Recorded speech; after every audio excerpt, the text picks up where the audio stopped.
तो सर मुझे ये बताइए, अब तक अपने हज़ारों लाखों लोगों को ये मैनिफेस्टेशन और लॉ ऑफ अट्रैक्शन की जर्नी में आप आगे लेके गए हो, क्या क्या ऐसी कॉमन मिस्टेक्स हैं जो आम जनता में लोग करते हैं मैनिफेस्टेशन को लेके, जिसके कारण उनका मैनिफेस्टेशन वर्क नहीं करता है? सबसे पहली गलती, गोल सेट ना करना, लिखना नहीं और उसे सामने ना रखना। बड़े से बड़े दिग्गजों को मैं मिला हूं, सभी ने, जिसने भी सुपर अचीवमेंट किए हैं ना, उन्होंने हमेशा अपने गोल्स को सामने रखा हुआ है और तभी वो आपकी प्रायोरिटी बनेगी। नंबर 2, दूसरी गलती यह है कि जो गोल सेट किया है आपने, आप उसको पिक्चर्स के फॉर्मेट में अपने सामने नहीं रखते। यानी कि हमारा सबकॉन्शियस पिक्चर्स की भाषा समझता है। अब अगर मेरा सपना है कि मुझे कोई गाड़ी खरीदनी है, तो I give you an example. मैं था 16 साल का जब पहली बार ताजमहल होटल मुंबई में मैं किसी की बैग पकड़ करके आया उस प्रोग्राम में, जहां पर मेरे एक सर का प्रोग्राम है, मैं तो असिस्टेंट के रूप में आया। हम्म। तब मेरे पास मुंबई की डोरमेट्री में रहने का पैसा नहीं था और मैंने वहां टैक्सी के रूप में मर्सिडीज को लाइफ में पहली बार देखा, आज से 21 साल पहले। और जब वो गाड़ी को मैंने देखा, मैंने बस ऐसे ही गोल सेट कर लिया कि यार मैं ये गाड़ी खरीदना चाहता हूं। मैं वापस आया, मैंने गोल चार्ट में मर्सिडीज का फोटो लगा दिया और वो फोटो को आंखें बंद करके हर दिन मैं विजुलाइज करना शुरू किया कि ये गाड़ी मैं खरीद चुका हूं। करेक्ट। अब विजुलाइजेशन से एक स्टेप आगे मैं आपको लेकर चलता हूं और वो है एक्चुअलाइजेशन। उसमें मैं जब 18 साल का हुआ, आई वॉज वेटिंग कि कब मुझे मौका मिले कि मैं उसका टेस्ट ड्राइव करूं।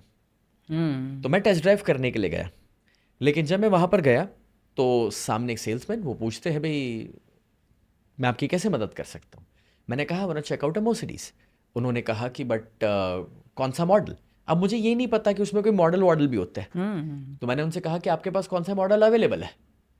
तो वो कहता है सी क्लास, ई क्लास, एस क्लास। मुझे कुछ भी समझ नहीं पड़ा। मैं मन में सोच रहा हूँ सी ई एस, एस मतलब स्नेह, हाँ एस क्लास।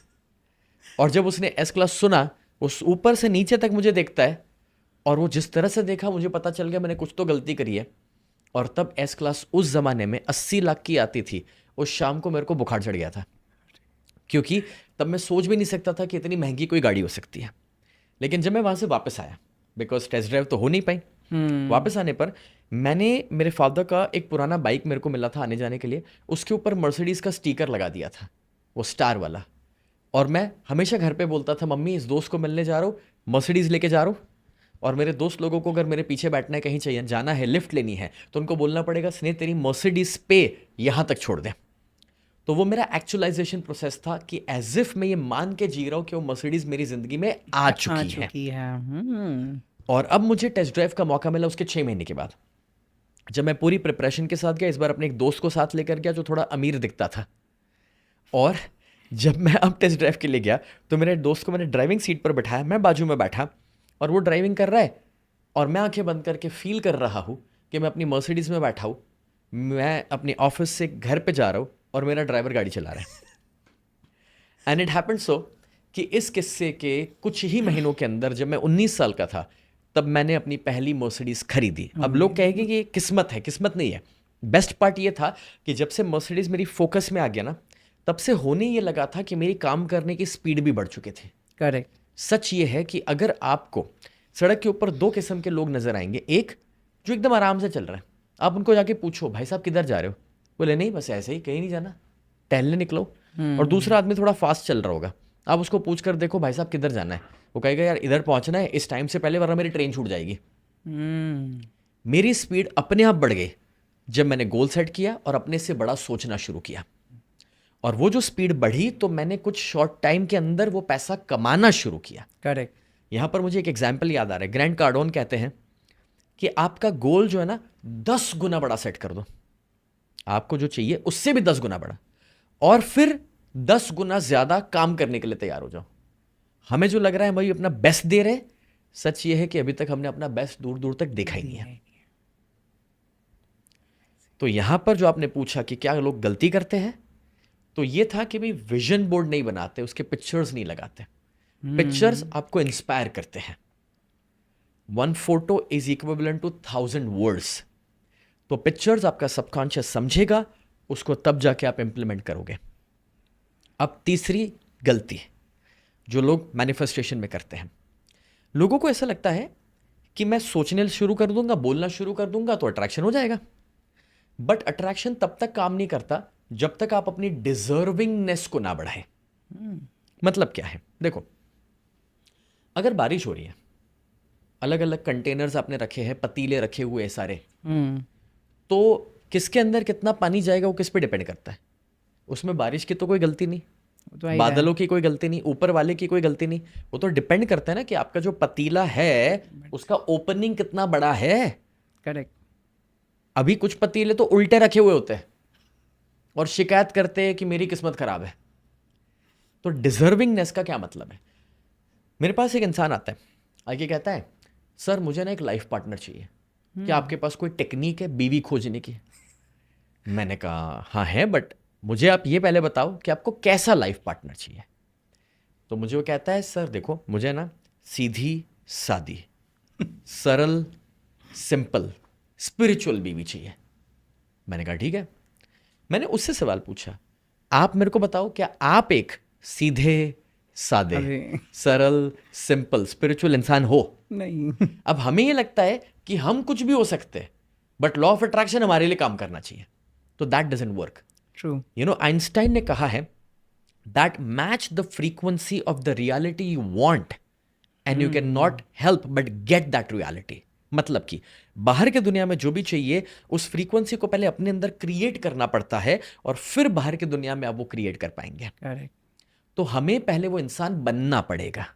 एग्जाम्पल, किसी का 25,000 का नौकरी है, वो सोचता है कब मेरी किस्मत बदलेगी, कब वो नक्षत्र बदलेंगे मेरे, कब मेरी कुंडली में लिखा होगा कि मेरा प्रमोशन होगा और मैं 50,000 वाला मैनेजर बनूंगा। मैं उस इंसान से कहना चाहता हूं कि लॉ ऑफ अट्रैक्शन ये कहता है कि आप आज ये मानकर काम करना शुरू कर दो कि मैं मैनेजर बन चुका हूं, और अगर मेरे को 50,000 मिल रहे होते तो इस ऑफिस में मेरा परफॉर्मेंस कैसा होता। और जब मैं मानकर परफॉर्म करूंगा ना, तो मैनेजर बहुत जल्दी मैं बनने ही वाला हूं ऑटोमेटिकली। Amazing amazing amazing. बहुत सारी अच्छी गलतियां हैं जो, मतलब अच्छी नहीं बोल सकते, गलतियां हैं लेकिन जो नज़रअंदाज हो रही थी। शायद मैं भी एक दो उसमें से कर रहा था, लेकिन अभी आज मुझे पता चल गया कि करना चाहिए, लाइक यू नो। और एक चीज़ आपने बहुत अच्छी बता दी कि आपने जाके वो एक्चुअलाइजेशन किया। लोगों को जस्ट इमेजिन करना हो कि भाई मुझे ऐसा घर चाहिए, ऐसा गाड़ी चाहिए, नहीं, मतलब ठीक है वो विजुअलाइज में हो सकता है कि आपको कुछ बाधाएं आए, नहीं इमेजिन कर पाओगे। तो आपने जैसे बताया कि टेस्ट ड्राइव ले लो, अगर आपको कोई घर चाहिए, कोई बंगला चाहिए, आप वहाँ पर जाके विजिट कर लो, देखो, रियल एस्टेट एजेंट को बोलो खरीदना है मुझे, देखो, फील करो वहाँ पर लेदर कैसा है, वहाँ पर कलर कैसा है। कहीं ना कहीं सबकॉन्शियस माइंड में वो सारी चीज़ें आ जाती है। मैंने अपना घर एग्जैक्टली इसी तरह से मैनिफेस्ट किया था। मैं जिस जगह को देखने को गया तो वो 60,000 स्क्वायर फीट का घर है अभी जहाँ पर मैं रहता हूँ, लेकिन तब मेरे पास पैसा छोड़ो उसका टोकन अमाउंट नहीं था। मैंने किया कुछ ऐसा कि मैं उस ऑफिस में गया, मैंने पूरा घर देखा, उसके बाद दूसरे दिन एक दोस्त को फ़ोन किया। मैंने कहा यार कहाँ पर है? बोले इसने ये कर रहा हूँ, सब छोड़ जल्दी आ जा। वो आया मेरे घर, मैं उसको उधर लेके गया, मैंने चाबी ली और अंदर घर खोल के दिखाना शुरू किया कि देख यार, इधर अपना लिविंग रूम होगा, इधर बड़ा टीवी लगने वाला है, इधर ये पेंटिंग आने वाला है, ये मेरा किचन है, इधर ऐसा डाइनिंग टेबल होगा, यहाँ पर ये मेरा बेडरूम है, ये कलर का वॉलपेपर आने वाला है। सारा देखने के बाद वो मेरे को पूछ रहा है तू ये सब क्यों दिखा रहा है? क्योंकि दोस्त लोगों को तो अपनी सिचुएशन मालूम रहती है। करेक्ट। मैंने कहा क्योंकि खरीद लिया है। बोले क्या बात कर रहा है यार, कैसे पॉसिबल है? मैंने कहा देख अभी तुझे बताया है, किसी और को नहीं बताया। तू किसी को मत बताना, ये तो तू मेरा खास है इसीलिए तुझे बता रहा हूँ। करेक्ट। ऐसा करके वहाँ से मैं निकला बाहर। तीसरे दिन वापस कोई दूसरा, चौथा, 10 दिनों तक मैं 10 दोस्तों को बुला के इसी तरह से अपने पूरे घर को एक्चुअलाइज किया हूँ कि ये मेरा घर है और एग्जैक्टली मेरे को चाहिए वैसा मैंने बना लिया है। अब वो ऑफिस वाला जो है ना बिल्डर, वो लोग हैरान परेशान, ये खुद खरीदने आया है, एजेंट वेजेंट है, 10 लोगों को दिखा रहा है, कर क्या रहा है। But that's how I manifested my dream house. उसके बाद मैंने वैसा कमाया, वैसी अपॉर्चुनिटीज़ मेरे पास आई, सारे रास्ते खुलते गए और आज वो 60,000 स्क्वायर फीट के घर में मैं रह रहा हूँ।